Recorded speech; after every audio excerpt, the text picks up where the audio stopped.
Today, health officials in Wisconsin say they have their first case of coronavirus. The patient was tested in Madison and did visit China recently. That news as hundreds of Americans landed back in the U.S. after being evacuated from China in the midst of the coronavirus outbreak.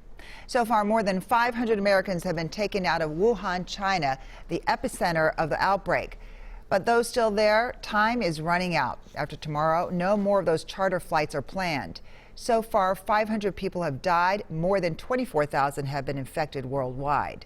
One of the hundreds on that flight out of China today was a Minnesota man who was in Wuhan to visit family. While he is safely out of China, as Kate Raddatz explains, it will be at least 2 weeks before he'll be back home in Minneapolis with his wife and 2 children.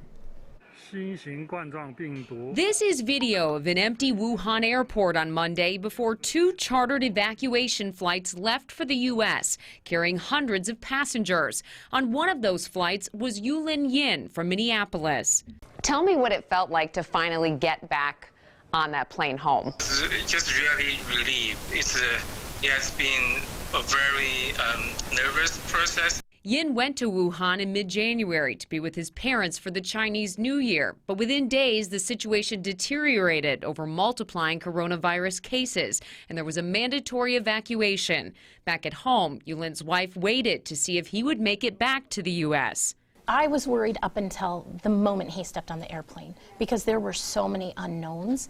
Yulin's plane landed at an Air Force base in Fairfield, California, before continuing to San Diego. He said he's been through multiple health screenings by the CDC and will have to be quarantined for 2 weeks. And very welcoming, which is so nice. Then he will be able to fly back to Minnesota to his wife and young daughter. I'm glad I have quarantine time here, so when I see her, I can actually hold her. I cannot wait for that moment. Anne says she isn't worried about the virus, as Yulin has showed no symptoms. She's just grateful he's closer to being home. Oh my word, so happy. Yeah, I'm happy even just to have him here in America. Oh, okay, that's now we can breathe. During Yulin's stay on the base, he has his own room and will be provided food, water, and other items from Health and Human Services. He said they do get to go outside as well, but obviously a long journey for that family. Yeah, no kidding, but thank goodness he is here in the United States. And those right? pictures, pretty crazy to see. All right, thank you, Kate. Stay with WCCO as we continue to learn more about the coronavirus outbreak, and you can look for updates here on TV and online at WCCO.com.